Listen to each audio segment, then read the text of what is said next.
Een histoire binak, bichfedeo da Glevet, vraiment. Est-ce que ça vous dirait d'écouter une petite histoire, peut-être en français d'ailleurs? Florence, tu es toujours là? Ça te dit de raconter quelque chose qui te plaira? Et qui nous plaira sûrement, évidemment. Florence Le Dreff.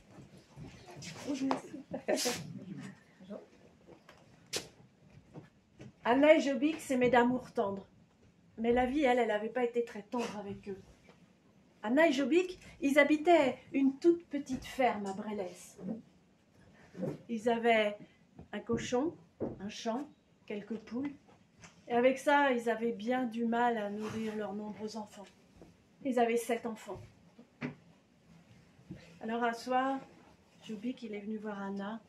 Il l'a serré fort dans ses bras, puis il lui a dit: tu sais, moi, cette nuit, je vais aller voler le trésor du seigneur de Kergroades. Anna, elle l'a poussé, lui a dit: mais ça va pas avec toi, Jobic, t'es pas un peu sotte, non? Comment tu vas faire? Je sais où il cache son trésor. Oui, mais si tu y arrives pas, qu'est-ce qu'on va devenir, nous? T'inquiète pas, Anna, j'y arriverai.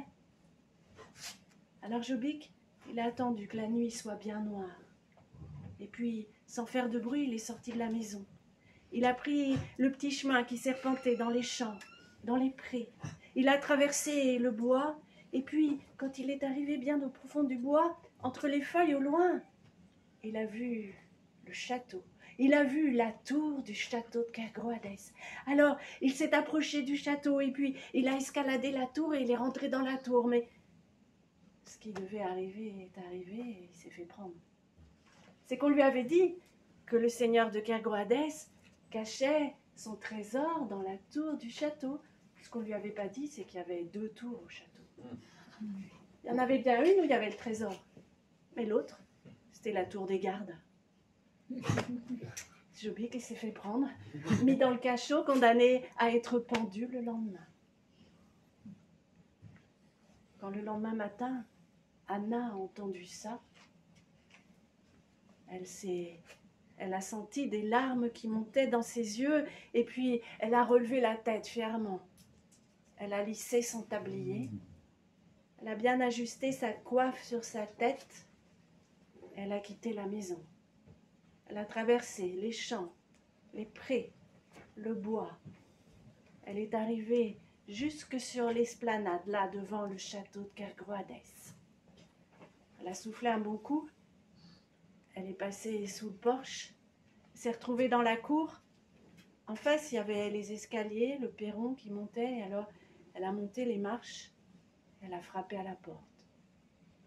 On lui a ouvert la porte. Elle a demandé à rencontrer et à parler au seigneur de Kergroades. On l'a fait rentrer à l'intérieur dans une grande salle. Elle était immense et au fond de la salle, il y avait une grande cheminée où crépitait un grand feu.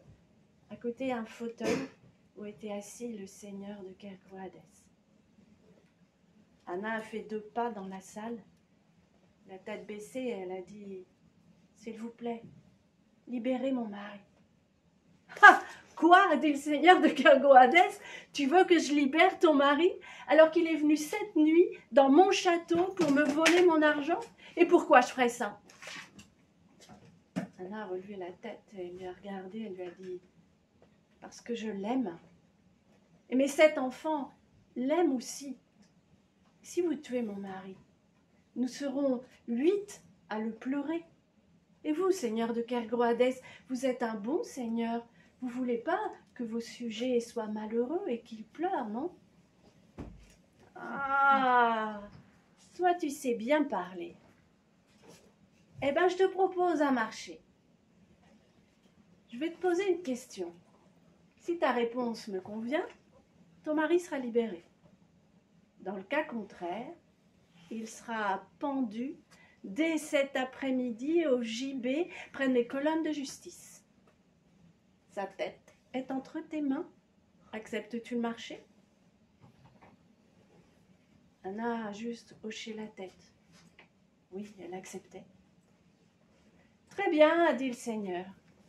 Alors voilà ma question. Tu me parles d'amour, tu me dis que tu as des enfants.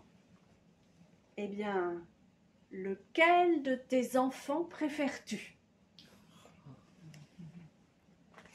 Anna, elle a baissé la tête. La question n'était pas facile. Hein. Elle a laissé parler son cœur. Alors, elle a fait 2 pas, et puis, avec ses yeux noirs, elle a regardé le seigneur de Kergroades, et elle lui a dit, « Je préfère le plus petit, jusqu'à ce qu'il devienne le plus grand. Je préfère le plus faible, jusqu'à ce qu'il devienne le plus fort.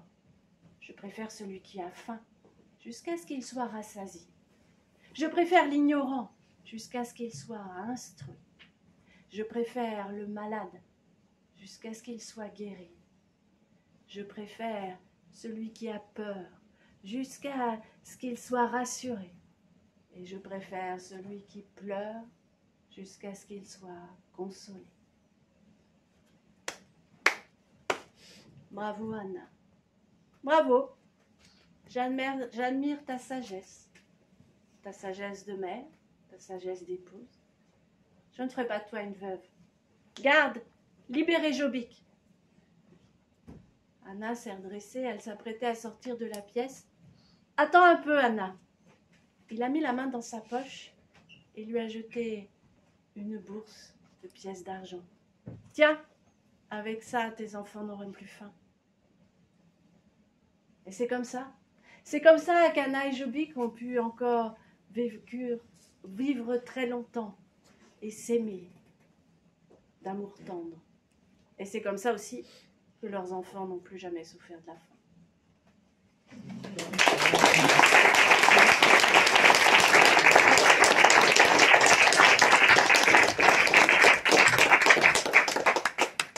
Juste quelques mots, ce n'est pas à la base une histoire bretonne, c'est un conte perse.